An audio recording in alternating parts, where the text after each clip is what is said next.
Hello friends, Radhe Radhe. आज है मेरा काजली तीज का व्रत। यहाँ मैंने व्रत की पूजा के लिए सबसे पहले तलाई बनानी है मुझे, तो उसके लिए मैंने मिट्टी छानकर उसमें गंगा जल डालकर और पानी मिक्स करके मिट्टी तैयार कर ली है। अब मैंने थाली में बनाया स्वास्तिक और पूरी थाली को जो है वो आक के पत्तों से ढक लिया है, ताकि मेरे जो मैंने तलाई बनानी है उसके लिए एक आधार तैयार हो सके।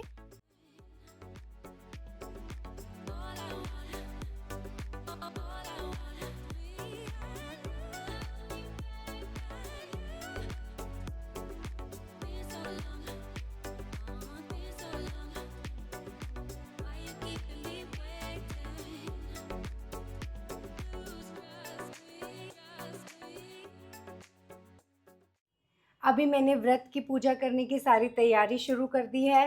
मैंने ये यहाँ पे प्लेट में सबसे पहले तीज माता के लिए फूल सजा के रख लिए हैं। उसके बाद मैंने इस थाल में पूरे सारे जितने मुझे फ्रूट्स अवेलेबल थे, जो मुझे चाहिए थे कथा कहानी सुनने के लिए, वो मैंने इसमें रख लिए हैं और अपनी दक्षिणा रख ली है। ये पूजा के लिए दीपक तैयार कर लिया है और ये सारे फ्रूट्स जो है वो हमें कहानी सुनते समय काम आने वाले हैं। और ये यहाँ पर आप जो देख रहे हैं, ये जो व्रत हम खोलते हैं कथा कहानी सुनने के बाद, चंद्रमा को अर्घ दिया जाता है। चंद्रमा को अर्घ देने के बाद जब हम व्रत का पारण करते हैं, वो हम इस सत्तू से करते हैं।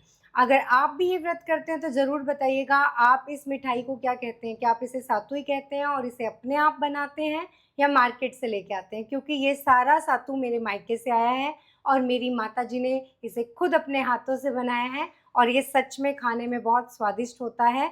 और बच्चे राखी के बाद कब तीज आएगी, कब तीज आएगी, इसी का इंतज़ार करते हैं। तो चलिए मैं आपको दिखाती हूँ। ये 3 तरह का सातू है यहाँ पे। ये कनक का सातू है, कनक के आटे से बनाया हुआ है और ये इससे मुझे अपना व्रत खोलना है। और ये चावल के आटे का सातू पतिदेव के लिए आया है। हालांकि उनका व्रत नहीं है, लेकिन फिर भी वो मेरे साथ बैठेंगे और इस जो सातू को है वो अपने अंगूठे से सबसे पहले अब खुद खाएंगे, उसके बाद मैं अपना व्रत खोलूँगी। और ये यहाँ पे जो आप देख रहे हैं, ये सारा बेसन का सातू है, बेसन के आटे से बनाया हुआ है, बेसन से। और ये फिर से कनक का, और ये सारा जो है वो बच्चों के लिए है। और इसके बाद मैं आपको दिखा रही हूँ, ये हम एक प्रसाद बनाते हैं तीज माता को चढ़ाने के लिए। इसमें दूध, दही, चीनी और तुलसी जी के पत्ते डाले हुए हैं, जो कहानी सुनते समय हमारे काम आएगा और इसे हमें तीज माता को अर्पित करना है। तो चलिए अभी हम कहानी सुनते हैं। तीज माता के लिए जो तलाई तैयार की थी वो तो मैंने आपको पहले ही दिखा दी थी, लेकिन इसमें एक थोड़ा सी कमी बाकी थी, जो थी ये बेर के और जो है नीम की डाली लगानी बाकी रह गई थी, क्योंकि ये उस वक्त मेरे पास अवेलेबल नहीं थी। लेकिन मैंने अपने पतिदेव को फ़ोन किया कि आते हुए मेरे लिए इतना सा सामान ले आना, और वो आते हुए ये सामान भी साथ में ले आए और साथ में ये ढेर सारे फूल लेके आए, जो मैंने आपको दिखाए थे कि मैंने अपनी प्लेट तैयार की थी। और वो प्लेट मैंने इन्हीं के लिए तैयार की थी तीज माता के लिए, और उनसे उन फूलों से तीज माता को भी सजा दिया है। और ये देखिए, ये डाली यहाँ पे लगने के बाद तीज माता और भी हरी भरी लगने लगी हैं। और भगवान सभी की, तीज माता सबका सुहाग बनाए रखे, सबका मायका सलामत रहे, सबका पीहर सलामत रहे, सबका ससुराल पति की उम्र लंबी हो सभी की, और सबको खूब खुशियाँ दे भगवान। ये देखिए, आप देख सकते हैं अब ये मेरी तीज माता पूरी तरह से तैयार हैं। अब हम इन्हें चुनरी उड़ाकर अपनी कथा सुनेंगे और उसके बाद जैसे ही चाँद निकलता है, चाँद को अर्घ देके हम अपने व्रत का पारण करेंगे। फाइनली पूजा का समय हो चुका है, तो मैंने सबसे पहले तलाई में डाला जल और भगवान गणेश का ध्यान करते हुए भगवान शिव पार्वती की पूजा शुरू कर दी है। तीज माता की पूजा के समय हमने यहाँ पर सबसे पहले जो प्रसाद बनाया था उसे तीज माता को अर्पित किया और उसके बाद मैंने चढ़ाई तीज माता को ये सुंदर सी चुनरी।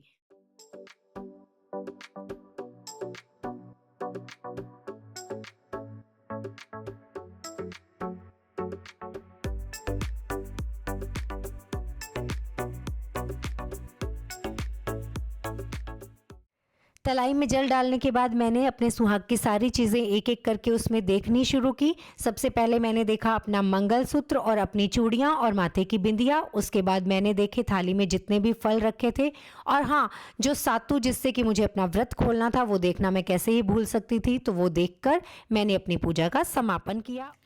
तो अब बारी है फाइनली चाँद के निकलने की, तो हम लोग चल रहे हैं छत पे चाँद को देखने। चांद अगर निकला है तो ठीक है, वरना भी मेरा प्यास के मारे बहुत बुरा हाल हो चुका है। और मुझे बस ये है कि जल्दी से चांद निकल जाए, मैं चांद को अर्घ दूँ और फटाफट से अपने व्रत का पारण करूँ। तो चलिए देखते हैं चांद निकला है या नहीं।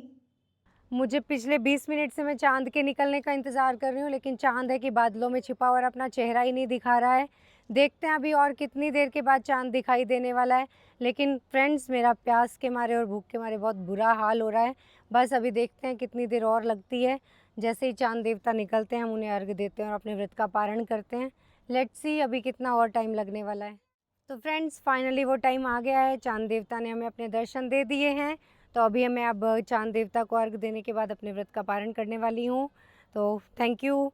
अगर आपको वीडियो पसंद आई है तो चैनल को लाइक करें, शेयर करें, सब्सक्राइब करें और हमें ज़रूर बताएं कि आपके यहाँ कजरी तीज का व्रत मनाते हैं या नहीं, और अगर मनाते हैं तो कैसे मनाते हैं, और आपको कौन से आटे का सातू जो है वो पसंद है, वो हमें कमेंट बॉक्स में ज़रूर बताएं।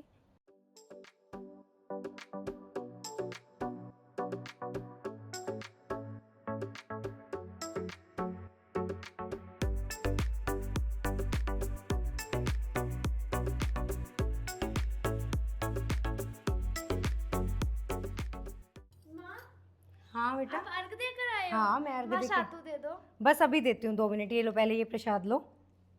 कौन सा सातू खाना है? जितने भी हैं सारे दे दो एक बार, तो थोड़े थोड़े। ठीक है, चलो अभी देती हूँ। ये लो, पहले प्रसाद सभी को दे दें, पापा को भी प्रसाद दे दें पहले, उसके बाद मैं तुम्हें सातू देती हूँ।